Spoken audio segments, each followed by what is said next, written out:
আমার ওসমান হাদি ভাই শেষ হয়ে গেল, মানে শেষ। কি সুন্দর কথা বলতো, কি প্রতিবাদী কণ্ঠ তার। কত ভারতের বিরুদ্ধে দেশের যত ষড়যন্ত্র হয়েছে সবগুলোর বিরুদ্ধে আমার ওসমান হাদি ভাই কথা বলেছে। আজকে ওসমান হাদির জন্য আমি আসিফ হুজুর কিংবা আমার সামনে হাজার জনতা নয়, কোটি কোটি মানুষ আজকে ওসমান হাদির জন্য চোখের পানি ফেলছে। সিরাজগঞ্জের ভাইরা, মনটা আজকে বড্ড ভারাক্রান্ত। একটু আগেও কান্না করছিলাম গাড়িতে বসে বসে, চোখের পানি যেন থামছিল না আমার। আপনারা অনেকে জানেন, অনেকে জানেন না, জুলাই বিপ্লবের এক বিশাল নেতা, আমাদের সকলের প্রিয় ভাই ওসমান হাদি আজকে আল্লাহর জিম্মায় চলে গিয়েছে। আজকে আমার ভাই শহীদই মৃত্যুবরণ করেছে।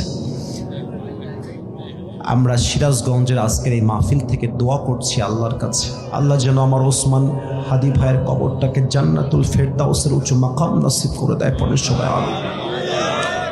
এই রক্ত বৃথা যাবে না, এই রক্ত আমরা বৃথা যেতে দেব না।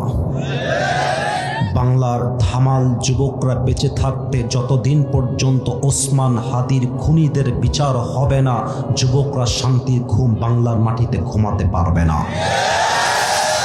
আমার ওসমান হাদি ভাই শেষ হয়ে গেল, মানে শেষ।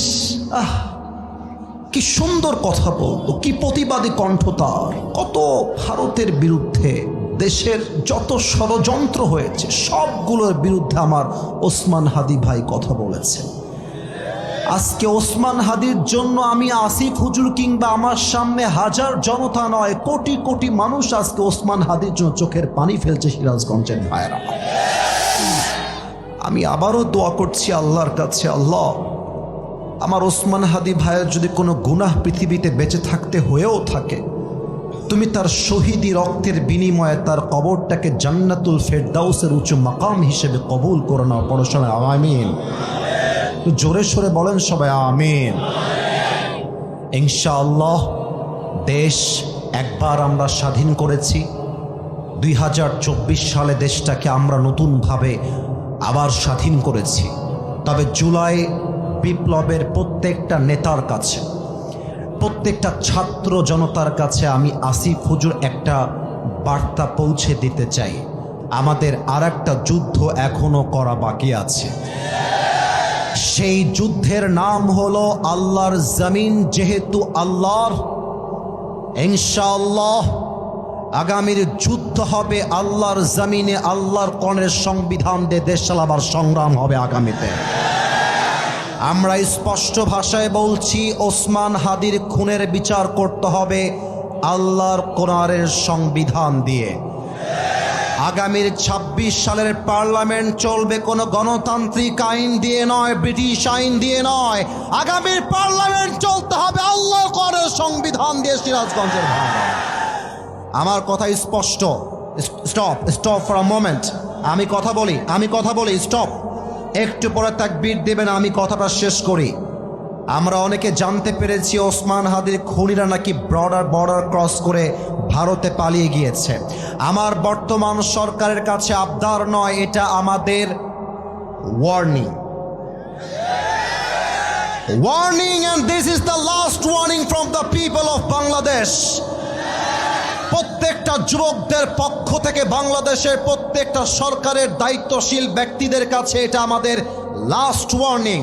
হাদিকে খুন করে যারা ভারতে পালিয়ে গিয়েছে, এদেরকে ভারত থেকে ধরে এনে ঢাকার জাতীয় মসজিদ বাইতুল মুকাররমের সামনে দাঁড় করিয়ে ওদের মাথায় গুলি করে হত্যার রায় পাশ করতে হবে আগামীর বাংলাদেশ।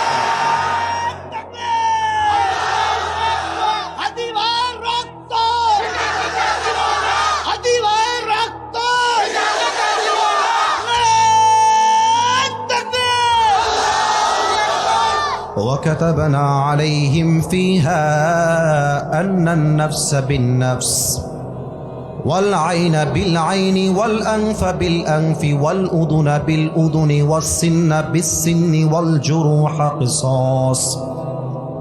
আল্লাহ বলছেন, যে তোমার চোখ তুলে নিবে তুমি তার চোখ তুলে নিবা, যে তোমার হাত ভাঙবে তুমি তার হাত ভেঙে দিবা। চোখের বদলে চোখ, কানের বদলে কান, নাকের বদলে নাক, হাতের বদলে হাত, পায়ের বদলে পা, জানের বদলে জান। অতএব আল্লাহর কোরআন দিয়ে পার্লামেন্ট চলবে।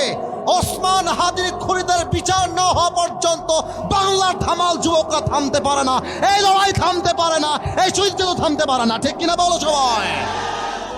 আল্লাহ আমার প্রিয় ভাইকে যেন শহীদি মর্যাদা নসিব করে, পড়েন সবাই আমিন।